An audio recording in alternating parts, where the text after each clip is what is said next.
esta ronda de análisis, nos gustaría que pudiera, ante toda la gente que nos ve en Venezuela y en el mundo, puntualizar lo que hoy ha sido anunciado oficialmente por el Ministerio Público. Muchas gracias, presidente. En primer lugar, nuevamente agradecer el liderazgo que tuvo, no solo como presidente de la República, yo diría como jefe de Estado, que al mismo tiempo le da la majestad de coordinar todos los poderes públicos.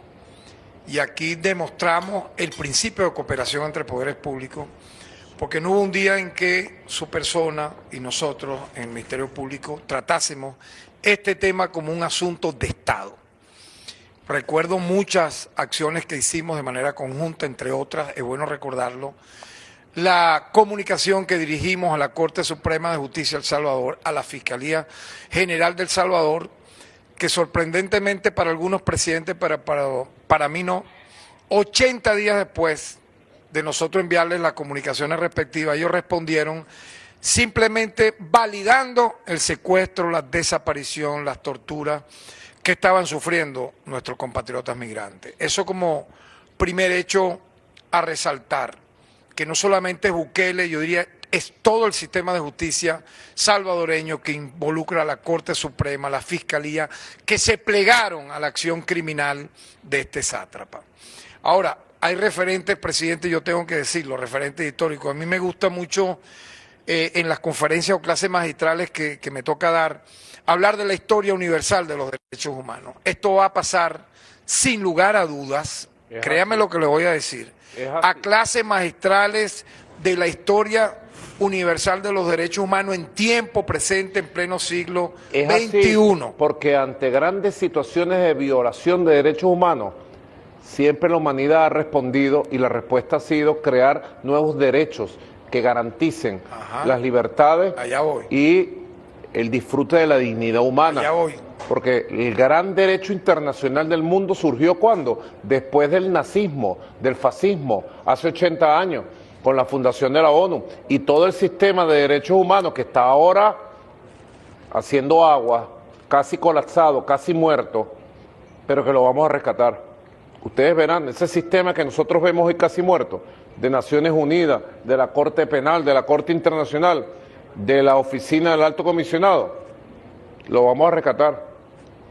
Tardará, pero lo haremos. Pero cada gran violación histórica de derechos humanos ha surgido una contrarrespuesta de la dignidad y se ha impuesto la dignidad por encima del oscurantismo nazi. Por eso aprovecho esta oportunidad, presidente, usted lo ha dicho, y eso tiene un concepto, es el principio de la progresividad en derechos humanos. Los derechos humanos tienen la oportunidad siempre de avanzar, crear derechos humanos de primera, segunda, tercera, cuarta, quinta generación. Y el referente que yo quería referir es que los derechos humanos nacen como lucha de la humanidad. Venezuela luchó por estos compatriotas a los cuales se le violó.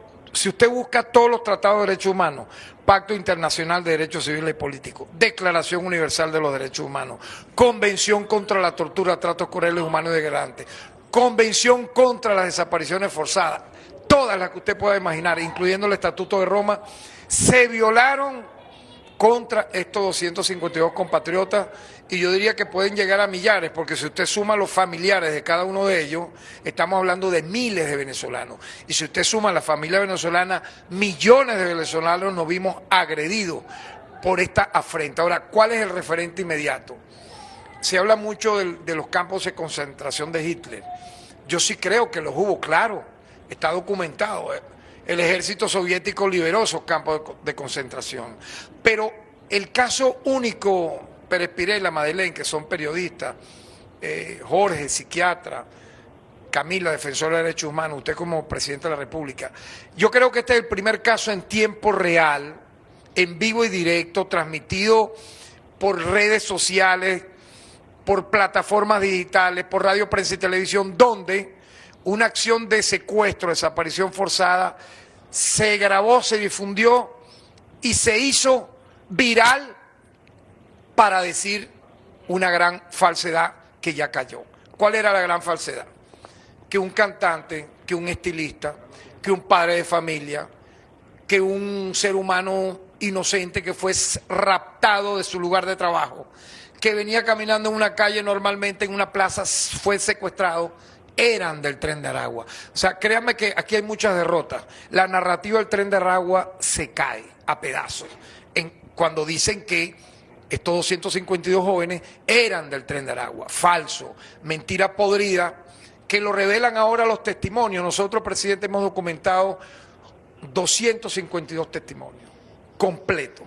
Duramos 2 días en eso, 81 funcionarios, médicos, psiquiatras. Las pruebas forenses. Pruebas forenses en su de punto. Las torturas, violaciones, golpes, daño físico. Le dañaron el riñón a varios, se los estamos recuperando.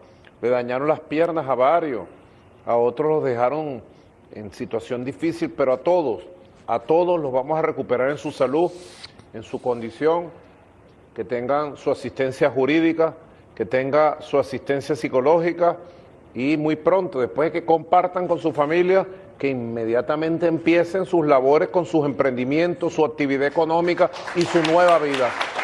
¿Ah? Ahora, esto tiene una consecuencia jurídica, presidente, no puede haber impunidad. En vista que yo hoy sumé, digamos conceptualmente, 5 delitos. Por eso lo llamamos un violador serial de derechos humanos a Bukele. Violador en serie se llama. Absolutamente. Correcto. Absolutamente. Bueno, él decía, Bukele dice que el SECOT, que es el Campo Especial de Concentración de El Salvador, SECOT, por su sigla, dicen que es el cementerio de los vivos, lo dicen ellos. Y eso es muy fácil demostrar, porque en El Salvador es difícil que salgan vivos los miles de secuestrados salvadoreños que estaban en ese campo de concentración. Y los que salen vivos salen destrozados desde el punto de vista psicológico. Primera vez que son rescatados de ese campo de concentración en buenas condiciones, como los hemos traído, un grupo de personas que sufrió las torturas. Entonces, primera vez que va a haber testimonios firmes que van a demostrar lo que ya es vox populi y consenso en el mundo. Bukele es un violador serial de derechos humanos, es un criminal, es un dictador. Esa es la verdad. Absolutamente. Y entonces me recuerda la Revolución Francesa, me recuerda a Espartaco. ¿Cómo nacen los derechos humanos? Usted lo precisó muy bien. Nacen por las luchas del hombre, no es una dádiva.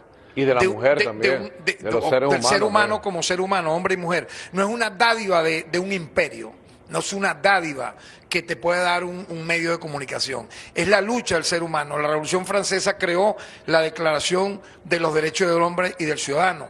La Primera y Segunda Guerra Mundial generó la Declaración Universal de los Derechos Humanos. Vea usted cómo a cada mártir, a cada muerto, a cada herido, a cada torturado, sale lo que usted refirió, un nuevo documento en pro de los derechos humanos. Ahora, yo diría algo superior a lo que referimos ahorita en el tema palestino. Si usted me permite, presidente, vea, en el caso de los mártires palestinos hay una melancolía tan terrible. Es que los matan, nadie queda de ellos vivo, matan a los médicos, a los niños recién nacidos, a las mujeres embarazadas, y pareciera que hay, a excepción, yo diría, de Venezuela, de usted como líder y otros más, muy pocos, esa voz poderosa rechazando ese hecho.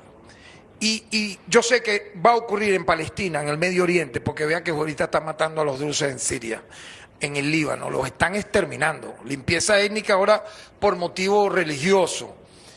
Vea usted, pero en el caso venezolano, yo diría, me corregirá Jorge, me corregirá Pérez Pirela, Camila, Madeleine, esta en tiempo moderno es la primera gran victoria de carácter moral, político, y ahora va a ser judicial, porque van a pagar por su delito, que se ha logrado en el mundo frente a violadores seriales de derechos humanos. No conozco otra. Yo personalmente no conozco otra. Donde, o sea, esto parecía imposible. Los muchachos me decían, yo hablé con ellos, con varios a nivel telefónico. Me decían, ¿pudiste hablar personalmente sí, así? Claro, me decían que ellos pensaban que no iban a salir de ahí, por lo que le decían los custodios. Los custodios eran tan depravados que se drogaban, fumaban marihuana delante de ellos y el humo de la droga era impresionante en ese lugar. Es decir, Bukele instruyó que drogadictos, alcohólicos, locos, dementes, fueran los custodios y no tuvieran miedo de nada. Usted sabe los sociópatas, que ellos no tienen preparados miedo. para torturar, hacer sufrir a la gente. Para matar. Y disfrutar del sufrimiento. Sádicos.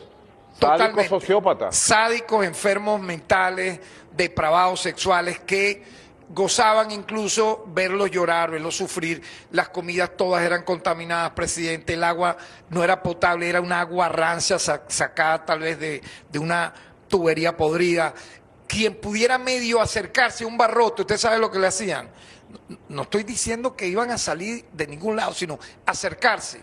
Los llevaban a un lugar conocido como la isla, los dejaban con luces como esta durante días enteros o sin luz. Yo diría que, mira, es de una, yo diría ni siquiera resiliencia, de un estoicismo histórico, como estos jóvenes, luego de salir de ese infierno, tienen la alegría de cantar, de estar con su familia. Por eso yo creo, como budista, presidente, en la reencarnación. Estos jóvenes tuvieron una vida antigua, tuvieron una vida pasada. Yo estoy seguro que ellos en una vida anterior ¿Tú eres fueron... budista, Tarek? Sí, presidente, Sí. budista de corazón, de alma. Creo mucho en eso de que leí la novela Siddhartha de Hermann Hesse cuando tenía 16 años. Y yo estoy seguro que ellos en un pasado tal vez fueron del ejército de Espartaco, si usted me permite, que luchó contra el Imperio Romano, porque usted sabía que el emperador, usted sabe lo que hacía. Ellos decían, los esclavos, los detenidos de un ejército contrario, no son ni siquiera objeto. Al no ser una silla, podían ser asesinados y por eso en el circo romano los lanzaban. Espartaco logró reunir un ejército que casi doblegó al Imperio Romano. Para mí que estos muchachos son hijos de Espartaco, bueno, porque resistieron, sobrevivieron y vencieron, presidente. Así es. Ahora, la victoria judicial será que pague Bukele. Así es. Él la va a pagar. Bueno, solo falta una palabra de trabajo, de compromiso, de aliento de esta defensora de los derechos humanos, Camila Fabri.